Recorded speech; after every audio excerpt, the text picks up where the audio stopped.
अगर आपके शरीर में थकान रहती है, दिन भर नींद आती रहती है, चाहे जितनी मर्जी नींद ले लें, ऐसे लगता है कि नींद ही नहीं पूरी हुई है, बिल्कुल एनर्जी नहीं रहती है, कोई काम करने का मन नहीं करता है, तो इसके बहुत सारे रीजंस हो सकते हैं।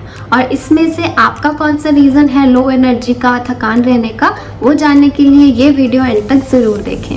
नमस्कार, मेरा नाम डॉक्टर जैस्मिन है, मैं आयुर्वेदा कंसल्टेंट हूँ और आज हम इस वीडियो में बात करेंगे कि आपको इतनी थकान क्यों रहती है। लेकिन उससे पहले अगर आपने मेरा चैनल सब्सक्राइब नहीं किया है तो वो ज़रूर करें और बेल आइकन भी दबा दें ताकि आपको लेटेस्ट वीडियो का नोटिफिकेशन मिलता रहे। तो पहला रीज़न है माल एब्जॉर्प्शन, यानी जो आप खाना खा रहे हैं वो पच नहीं रहा है और खाने में जो भी न्यूट्रिएंट्स हैं वो आपकी बॉडी में एब्जॉर्ब नहीं हो रहे हैं। आप हेल्दी डाइट भी ले रहे हैं, अच्छा खा भी रहे हैं, बट आपकी बॉडी उसको डाइजेस्ट नहीं कर पा रही है। ऐसा क्यों? क्योंकि जो आपकी डाइजेस्टिव फायर है, पाचक अग्नि है, जो खाना पचाने का काम करती है, वो बहुत वीक है, कमज़ोर है, जिसकी वजह से वो खाना नहीं पचा पा रही है और बॉडी में न्यूट्रिएंट्स एब्जॉर्ब नहीं हो रहे हैं आपके। नेक्स्ट रीज़न है कि आपकी डाइट ही नहीं अच्छी, आपके खाने में न्यूट्रिएंट्स ही नहीं है, जिसकी वजह से आपकी बॉडी में खून की कमी है, HB कम है, आयरन कम है, कैल्शियम की कमी है, विटामिन D, विटामिन B12 की कमी है। आप बहुत ज़्यादा फास्टिंग करते हैं, डाइटिंग करते हैं, बट आप अपनी डाइट में न्यूट्रिशन ऐड नहीं करते हैं, बहुत ज़्यादा अपनी मील्स को स्किप करते हैं, काम पर ध्यान देते हैं, खाना टाइम से नहीं खाते हैं, या फिर आप पानी भी कम पीते हैं, जितनी आपकी बॉडी को ज़रूरत है उतना नहीं पीते हैं, जिसकी वजह से BP भी लो हो सकता है। और आपकी डाइट बहुत पुअर है, आप ऐसा खाना खा रहे हैं जिसमें न्यूट्रिएंट्स ही नहीं है। आप जंक फूड खाते हैं, कोल्ड ड्रिंक्स पीते हैं, सोडाज लेते हैं, चिप्स खाते हैं, ऐसे खानों में न्यूट्रिशन होता ही नहीं है, तो आप वो कैसे खा सकते हैं। अब बहुत ज़्यादा refined carbs, refined sugar, highly sugary food consume करते हैं, जैसे कि फ्रूट जूसेस हो गए, कैन जूसेस हो गए, बेकरी प्रोडक्ट्स हो गए, आइसक्रीम्स हो गए, मिठाई हो गई, ये सब बहुत ज़्यादा कंज्यूम करते हैं। इसकी वजह से आपके ब्लड में एकदम से ब्लड शुगर लेवल इंक्रीज़ होता है। फिर उसके बाद उस रिस्पॉन्स में आपकी बॉडी में इंसुलिन रिलीज़ होता है और वो इंसुलिन आपके ब्लड शुगर लेवल को एकदम से कम कर देता है, जिसकी वजह से आपको बाद में थकान महसूस होती है।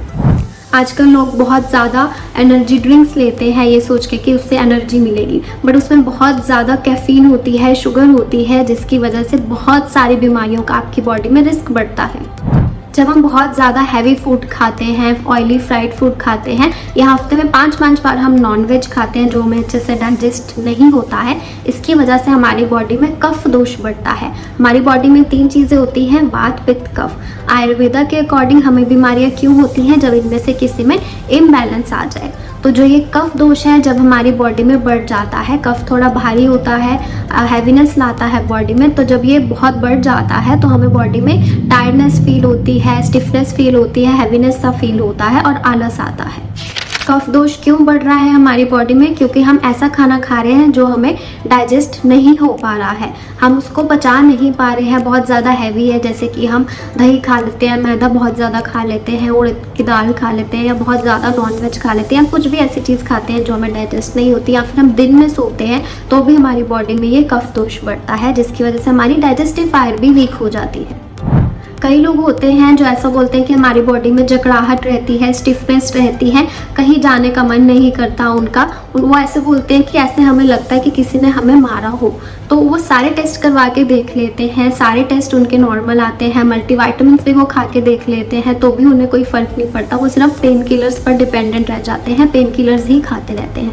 ऐसे लोगों में क्या होता है कि उनका डाइजेस्टिव सिस्टम वीक हो चुका होता है, उनकी डाइजेस्टिव फायर वीक हो चुकी होती है, जिसकी वजह से वो जो भी खा रहे होते हैं ना, वो डाइजेस्ट नहीं हो रहा होता है, वो अध पका भोजन रह जाता है, इनकम्प्लीट डाइजेशन हो रहा होता है उनकी बॉडी में, जिसकी वजह से टॉक्सिक सब्सटेंस बनता है जिसको आम कहते हैं।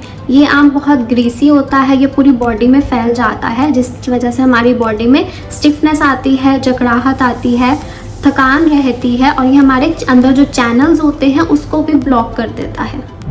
तो इन शॉर्ट यहाँ बात है आपकी डाइजेस्टिव फायर की, पाचक अग्नि की। तो हमें ऐसा खाना खाना चाहिए जो लाइट हो, जिसको आप इजीली डाइजेस्ट कर सकें, जिसमें न्यूट्रिशन भी बहुत अच्छे से हो, फ्रेश खाना हो, घर का बना हुआ सात्विक हल्का भोजन ही आपको खाना चाहिए। फ्रेश फ्रूट्स खाएं, फ्रेश वेजिटेबल्स खाएं, और अपनी डाइट में मिलेट्स इंक्लूड कर सकते हैं, जैसे कि ज्वार, बाजरा, रागी या जौ भी खा सकते हैं आप। डाइजेस्टिव फायर को बढ़ाने के लिए आपके किचन में ही ऑलरेडी बहुत कुछ है, जैसे कि अदरक है, आप उसको खाने से आधा घंटा पहले सेंधा नमक के साथ आप उसको थोड़ा खा सकते हैं। और आपके किचन में ड्राई जिंजर है, सौंठ है, इसको महाऔषध या विश्व भेषज कहा गया है आयुर्वेद में, यानी कि इसकी जैसी दवा पूरी दुनिया में नहीं है। जो सौंठ होती है वो बुखार को भी उतारती है, जोड़ों के दर्द को भी ठीक करती है, और जो आम है उसको भी वो डाइजेस्ट करती है, और ये क्रोसिन की गोली की तरह काम करती है। इसके अलावा आप CCF टी बना सकते हैं, यानी कि कोरिएंडर सीड्स, क्यूमिन, फेनल, इनका एक एक चम्मच लेके आप इसको पानी में बॉईल करके 20 मिनट्स आप इसकी डाइजेस्टिव टी बना के ले सकते हैं। अगर आपको डाइजेस्टिव फायर के बारे, पाचक अग्नि के बारे और डिटेल में जानना है तो इस पे मैंने अलग सा वीडियो भी बनाया है, आप वो मेरे चैनल पर जाकर ज़रूर देखिए। नेक्स्ट रीज़न हो सकता है स्ट्रेस, एंजाइटी, डिप्रेशन, इसकी वजह से भी आपको थकान रह सकती है। नेक्स्ट रीज़न है लैक ऑफ स्लीप। कई लोग रात को लेट सोते हैं, 4-5 घंटे की ही नींद लेते हैं, 3-4 बजे तक रात को जागते रहते हैं, और कई तो सोते ही नहीं हैं, दिन में सोते हैं, कई लोग सारी रात फ़ोन चलाते रहते हैं, कई लोग तो रात को दारू पी के सोते हैं, तो ये भी एक रीज़न हो सकता है।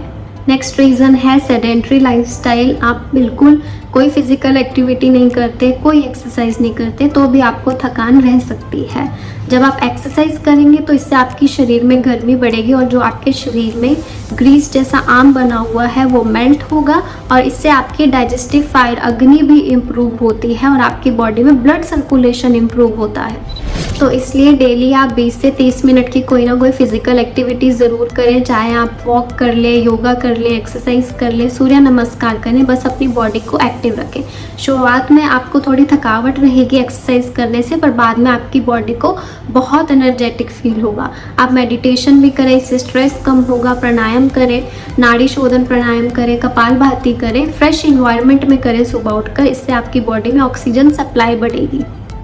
कुछ क्रॉनिक इलनेस की वजह से भी आपको थकावट रह सकती है, जैसे फीवर की वजह से, इन्फेक्शन की वजह से, थायराइड, डायबिटीज़ या लीवर की कोई प्रॉब्लम है, किडनी की है, हार्ट डिजीज़ है, या कैंसर की वजह से, या कैंसर का जो ट्रीटमेंट चल रहा होता है उसकी वजह से भी आपको थकावट रह सकती है। जो most of the chronic condition है उसकी जो शुरुआत है वो आपकी वीक डाइजेस्टिव फायर से ही होती है। तभी तो कहा जाता है कि जितनी भी बीमारियां हैं वो आपकी पेट से शुरू होती है, चाहे थायराइड है, चाहे डायबिटीज़ ही क्यों ना हो। हार्मोनल चेंजेस की वजह से भी हो सकती है, जैसे प्रेगनेंसी के टाइम पे या फिर मेनोपॉज के टाइम में भी आपको थकावट रह सकती है। कई लोग कुछ दवाइयाँ भी ऐसी ले रहे होते हैं जिसकी वजह से आपको थकावट रहती है, जैसे कि एंटीहिस्टामिन्स होती हैं जो एलर्जी की दवाइयाँ होती हैं, एंटी डिप्रेसेंट्स होते हैं जो डिप्रेशन की दवाइयाँ होती हैं, सेडेटिव्स होती हैं, इनकी वजह से भी आपको ऐसा हो सकता है। एडिक्शन की वजह से भी आपको थकावट रह सकती है, जैसे अगर आप बहुत ज़्यादा अल्कोहल लेते हैं तो उसकी वजह से डिहाइड्रेशन हो सकता है, लीवर डैमेज हो सकता है, स्लीप भी डिस्टर्ब हो सकती है। और अगर आप बहुत ज़्यादा स्मोकिंग करते हैं तो उसकी वजह से लंग्स भी आपके फंक्शन नहीं करेंगे ठीक से, आपकी बॉडी में ऑक्सीजन सप्लाई कम होगी और पूरी बॉडी की एनर्जी ड्रेन आउट होगी। तो आप इनमें से देखें कि आपका कौन सा रीज़न है, उस पर फोकस करें, उस पर वर्क करें, या फिर कुछ आयुर्वेदिक मेडिसिन्स भी आती हैं, औषधियाँ भी आती हैं जो आपकी डाइजेस्टिव फायर को बढ़ाती है। कुछ औषधियाँ आती हैं जो आपको स्ट्रेंथ देती है, एनर्जी लेवल बढ़ाती हैं, जैसे कि अश्वगंधा हो गया, शिलाजीत होगी, मुस्ली, मोरिंगा हो गया। या फिर कुछ औषधियाँ होती हैं जो आपके स्ट्रेस लेवल को कम करती हैं, जैसे कि ब्राह्मी, मंडूकपर्णी, जटामासी हो गया। पर इनमें से आप कुछ भी अपनी मर्जी से ना लें, क्योंकि अगर आपकी डाइजेस्टिव फायर वीक होगी तो आपको अश्वगंधा तक भी डाइजेस्ट नहीं होगा। तो आप अगर ये सब लेना चाहते हैं तो आप अपने आयुर्वेदिक डॉक्टर को कंसल्ट करें, या फिर आप मुझे भी इस व्हाट्सएप नंबर पर कंसल्ट कर सकते हैं। अगर आपको ये वीडियो अच्छा लगा तो इसको लाइक, कमेंट, शेयर और चैनल को सब्सक्राइब ज़रूर करें, और जानकारी के लिए दूसरी वीडियोस देखें।